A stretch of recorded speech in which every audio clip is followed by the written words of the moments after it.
You ever see how awkward it is speaking about history in America? It gets tense. Doesn't matter what history it is, it gets tense. Now, Columbus Day is one of those days. Every year in New York, there's a fight. Every year. Here in Detroit, there was a fight. There was a bust of Christopher Columbus that was around for 110 years. At some point, half of Detroit was like, we need to get rid of it. The other half was like, no, don't get rid of it. It was a huge fight. New York, same thing, every year. Columbus Day, Indigenous Peoples Day. Columbus Day, Indigenous Peoples Day. Yeah, there was an interview on the news I saw once. It wasn't supposed to be funny, but I found it funny. The reporter went up to some guy and was like, sir, what are you going to be doing for Indigenous Peoples Day? And he was like, let me tell you something, it's Columbus Day. I'm sick and tired of people coming in and changing the name. We're proud of that day. It's Christopher Columbus. It's Columbus Day. It's not going to change. In fact, how would you feel if somebody came along, took something that's been around for a long time and just decided to switch it and call it something else? Huh? How would you feel? I was like, but sir, isn't that the spirit of Columbus Day? I'll be honest, I'm not a big fan of Indigenous Peoples Day, the title. I don't like. I think it's a cop-out. I don't think it's specific enough. It's lazy. You know, Indigenous Peoples Day. Which Indigenous people? Where? How? Give me something, you know? You know what I liked about Columbus Day? Is that it was specific. Yeah. It was a specific, inspiring story of a man by the name Christopher Columbus, who believed against all odds that he could sail the wrong way around the world and get to India from the other side. Nobody believed in him. Yeah. He was like, I'm going to do this. They were like, you can't do it, Chris. And he was like, I'm going to do it. They're like, you can't do it, Chris. He's like, I'm going to do it. They're like, you can't do it, Chris. And he raised money. He fought for years. He finally got the ships and he sailed the wrong way around the world and he didn't do it.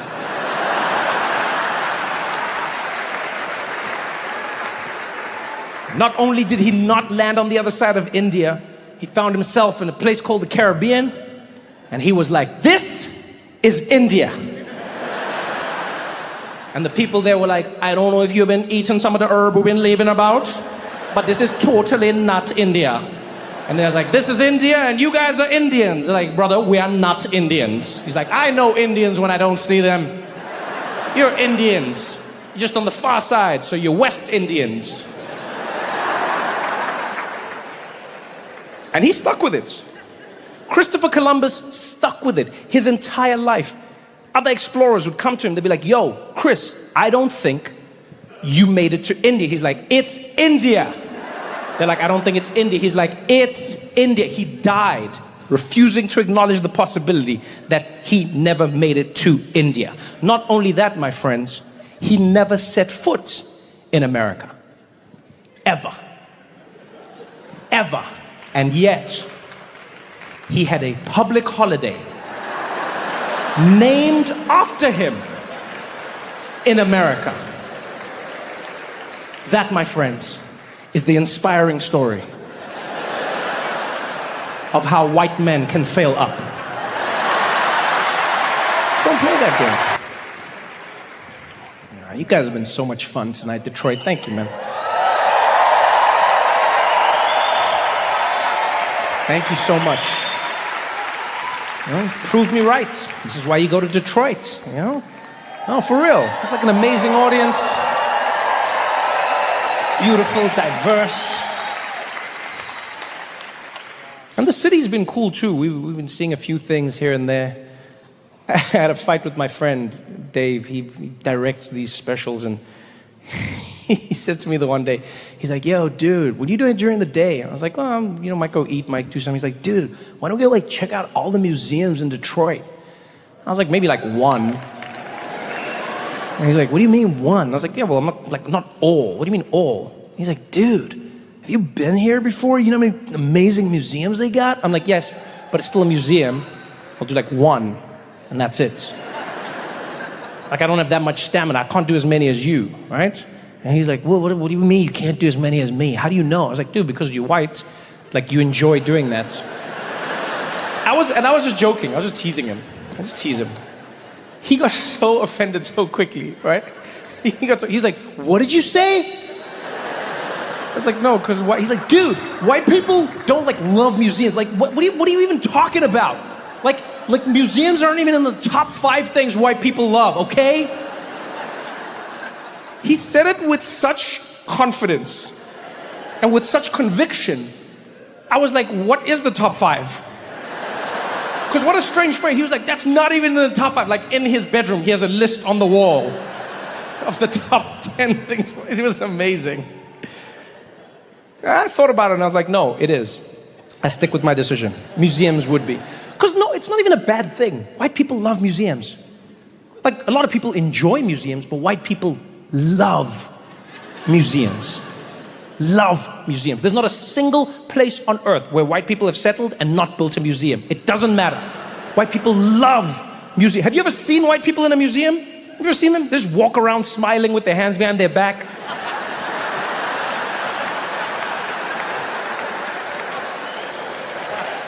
Yep, that was us. And that was us too. It's been a good run. White people love museums. What are you talking about? It would easily be in the top. I wouldn't put it at number 1, but it would be in the top 5. You know? Yeah, I thought about it. I was like, if I was to have a top 5 things white people love, I'd put museums at number 5. At number 4, I'd put swimming. Right? Because white people love swimming. And there's nothing wrong with that. Have you seen white people swim? Like, you look stunning. Stunning. Because whenever white people swim, you do that thing with your hair, you come out of the water just like, and it just goes perfectly back like a duck. I would love swimming too. White people love swimming. White people love swimming so much that they made it that you can win more medals at the Olympics swimming than any other discipline. Yeah, that's how much white people love swimming. I realized this the one day. There was an argument going on about who the greatest Olympian of all time is. Right? And the final 2 was Michael Phelps and Usain Bolt. And then one of the arguments was, well, Michael Phelps is better because he has more medals. And I was like, yeah, because he cheated. Yeah, he won them swimming. I'm not saying Michael Phelps is not a great Olympian. I'm just saying you can't count the medals in the argument, right? Because in swimming, it's the only discipline where you win more medals for doing the same thing in a slightly less efficient manner. It makes no sense. Think about it. They'll be there. It's like 100-meter freestyle. Bam. Done. Gold medal. Yeah. And now this.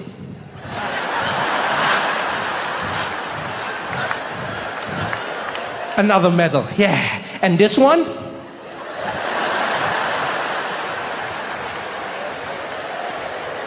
Another medal. But what about this one?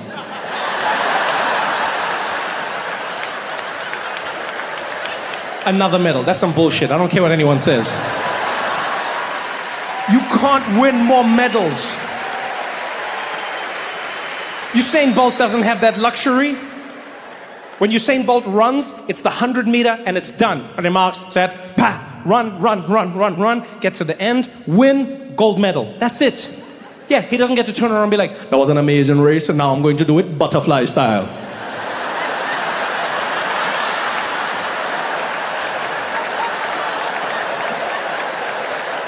It's not a thing.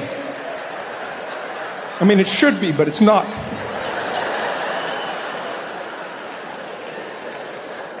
White people love swimming, so they made that the rule. I get it. It would have to be. It would have to be, yeah. That would be my top 5 things. I'll go museums at number 5, swimming at number 4. Number 3, being flabbergasted. White people love being flabbergasted. Come on. You know exactly what I'm talking about. Have you ever seen when a white person's having like a bad day, something's gone wrong, and they always do that thing with their face, they just get flabbergasted, it's like, oh.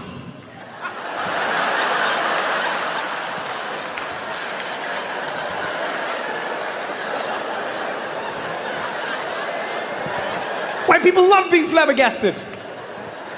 You'll see it in supermarkets all the time. There's like a long line, right? Like only one cashier is open. Everyone's standing there patiently. There'll always be one white person who pops out like,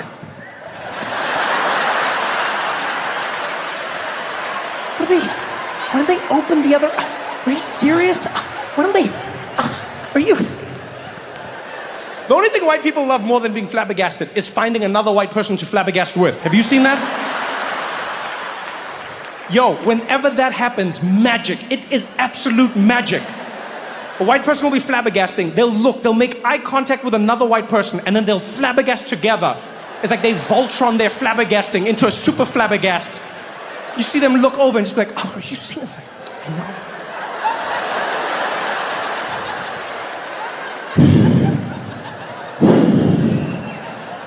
And that's one of the keys to flabbergasting I've learned. You have to exhale. You have to let it all out. Life is so hard that the air has to leave your body. You can no longer even breathe.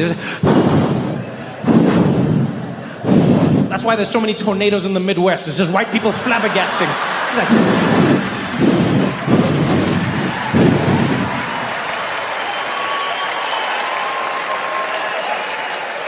White people love being flabbergasted. Has to be. Top 5. That would be my list. Top 5 things white people love. I go museums at number 5. All right, swimming at number 4. Being flabbergasted at number 3. Number 2, being white. It's a pretty sweet gig. I don't blame you. And then there's number 1. And look, this is my personal list. I'm not dictating anything. If you don't agree, make your own, right? It's personal preference. But there is one thing, and one thing alone, that white people love more than anything on this planet. Sweet Caroline.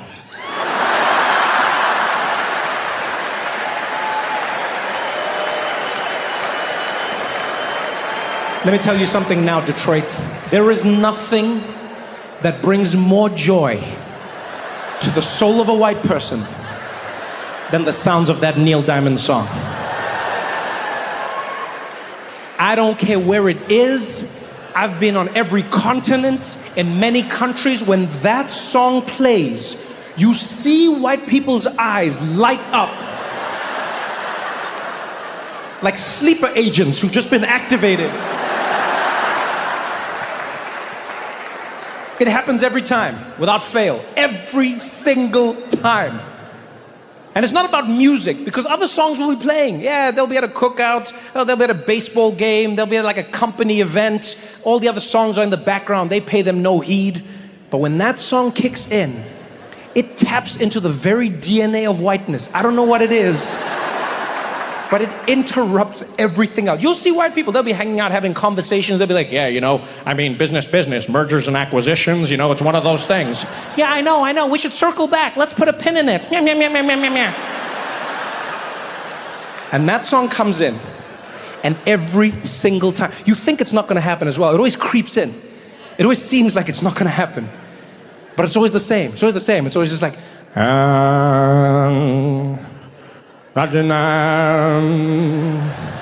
original,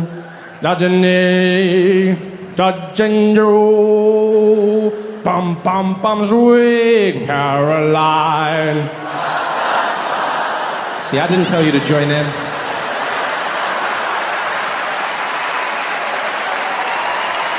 I didn't say all together now. I didn't say on the count of 3. Did you feel that? That was just your whiteness coming out. Did you feel that? Huh? That was just you. You were like, this is it! This is our moment! Oh, I'm white.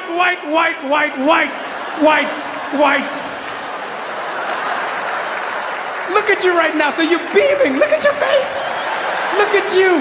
Look at that joy. 10 minutes ago, you were like, I don't know about this guy. Now you're like, best comedian ever! Don't ever lose that joy. None of you white people, you hold on to it. It is a treasure. It's the most adorable thing in the world. There is nothing that makes white people happier than that song. Nothing. That song is pure, uncut Caucasian joy. That's what that song is. White people cannot resist it. Yeah, like forget 23andMe. If you want to know how much white you have in you,